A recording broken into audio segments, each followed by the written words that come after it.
मी विनंती करतो की आपण मनोगत व्यक्त करावं. माननीय जयकुमारजी गोरे साहेब.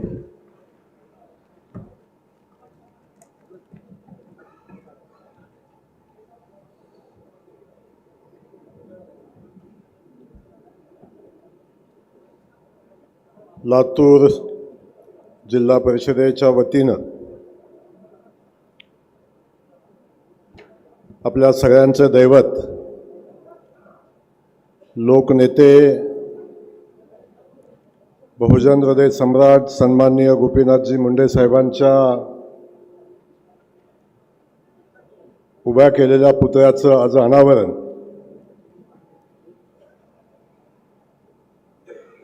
आणि त्या पुतळ्याचं अनावरण ज्यांच्या हस्ते होते ते आदरणीय मुंडे साहेबांच्या विचारात वाढलेले आणि खऱ्या अर्थानं गोपीनाथ मुंडेंच्या स्वप्नातला महाराष्ट्र घडवण्याचं काम जे मुख्यमंत्री करतायत ते आदरणीय देवेंद्र फडणवीस साहेब यांच्या हस्ते या पुतळ्याचं आज अनावरण झालं. ते आदरणीय मुख्यमंत्री महोदय, या ठिकाणी आजच्या कार्यक्रमाचे अध्यक्ष आणि या लातूर जिल्ह्याचे पालकमंत्री आमचे मित्र सन्माननीय शिवेंद्रसिंहराजे भोसले, या ठिकाणी उपस्थित असलेल्या पर्यावरण आणि पशुसंवर्धन मंत्री सन्माननीय पंकजाताई मुंडे,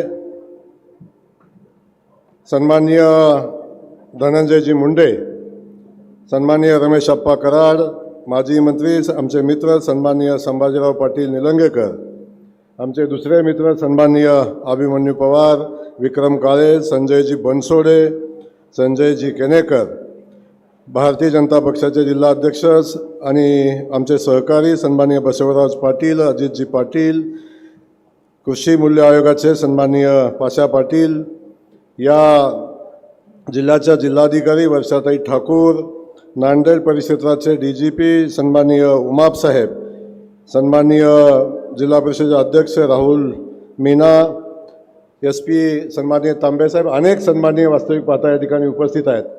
वेळेचा अभाव आहे, मी सगळ्यांची क्षमा मागेन. आणि आपण उपस्थित असलेल्या एवढ्या मोठ्या संख्येनं गोपीनाथरावजी मुंडेंच्यावर प्रेम करणारे, भारतीय जनता पक्षावर प्रेम करणारे सन्माननीय उपस्थित बंधू आणि भगिनी, पत्रकार बंधूंनो, आज लातूरच्या जिल्हा परिषदेमध्ये आदरणीय मुंडे साहेबांच्या पुतळ्याचं अनावरण होत आहे.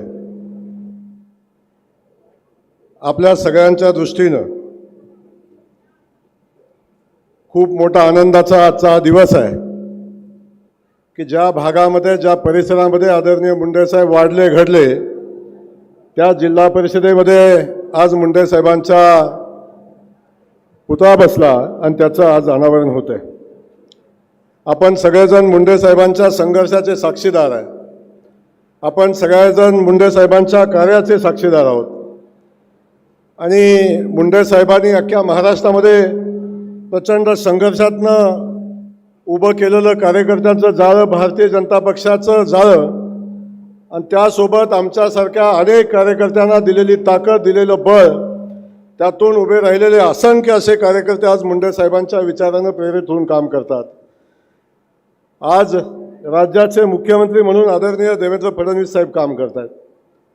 आणि खऱ्या अर्थानं मुंडे साहेबांच्या विचाराचं, मुंडे साहेबांच्या स्वप्नातला महाराष्ट्र घडवण्याचं काम या निमित्तानं देवेंद्र फडणवीस साहेबांच्या नेतृत्वाखाली होताना आपण सगळेजण पाहतोय.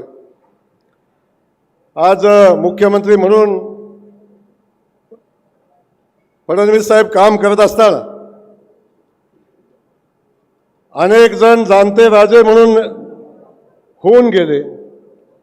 अनेक जण जाणते राजे स्वतःला आजही म्हणवतात. पण खऱ्या अर्थानं सामान्य माणसाची सेवा करणारा, सामान्य माणसाला न्याय देणारा मुख्यमंत्री म्हणून आज आपण फडणवीस साहेबांच्याकडे पाहत असतो. मराठवाड्याचा पाण्याचा प्रश्न असेल, अगदी शहरातला मेट्रोचा प्रश्न असेल, अख्ख्या महाराष्ट्रात वाड्या वस्तीवर उभं राहिलेलं रस्त्याचं जाळं असेल, अगदी आत्ता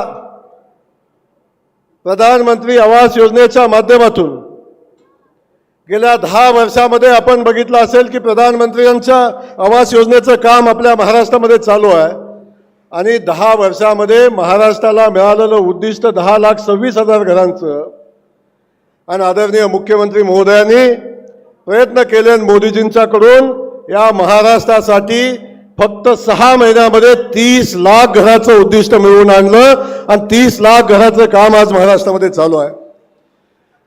मुख्यमंत्री झाल्यानंतर सगळ्यात पहिला विषय घेतला असेल तो शेतकऱ्यांच्यासाठी दुष्काळी भागासाठी पाणी मिळालं पाहिजे ही भूमिका त्यांनी घेतली. खास करून मराठवाड्याच्या दुष्काळी भागाला पाणी मिळालं पाहिजे ही भूमिका मांडणारे सन्माननीय मुख्यमंत्री. त्यांना वॉटरमॅन म्हणलं पाहिजे, त्यांना मुख्यमंत्री सडक योजनेच्या माध्यमातून वाड्या वस्तीला जोडणारे रस्ते त्यासाठी रोडमॅन म्हणलं पाहिजे. आणि त्याच पद्धतीनं आपण बघतोय की आता मेट्रोमॅन तर आपण त्यांना म्हणतोच, पण तो हे सगळा विकासाचा गाडा पुढे घेऊन जात असताना, या राज्याला पुढे घेऊन जात असताना या मराठवाड्याच्या प्रत्येक विकास कामामध्ये आदरणीय मुख्यमंत्री महोदय कायम अग्रेसर असतात. आणि अशा मुख्यमंत्री महोदयांच्या हस्ते आज गोपीनाथ मुंडे साहेबांच्या या पुतळ्याचं अनावरण होतंय. मी मनापासून मुंडे साहेबांना अभिवादन करत असताना, त्यांच्या विचारानं हा महाराष्ट्र पुढे जात असताना परमेश्वरानं मुंडे साहेबांना, आदरणीय फडणवीस साहेबांना ताकद द्यावी. हा महाराष्ट्र पुढे जात असताना आपण सगळे मिळून आदरणीय मुख्यमंत्री महोदयाच्या पाठीशी ठामपणे उभं राहू एवढंच आजच्या दिवशी मी सांगेन. आणि आपल्या सगळ्यांच्या वतीनं पुन्हा एकदा मुंडे साहेबांना मनापासून अभिवादन करेन. जय हिंद, जय महाराष्ट्र. धन्यवाद सर. यानंतर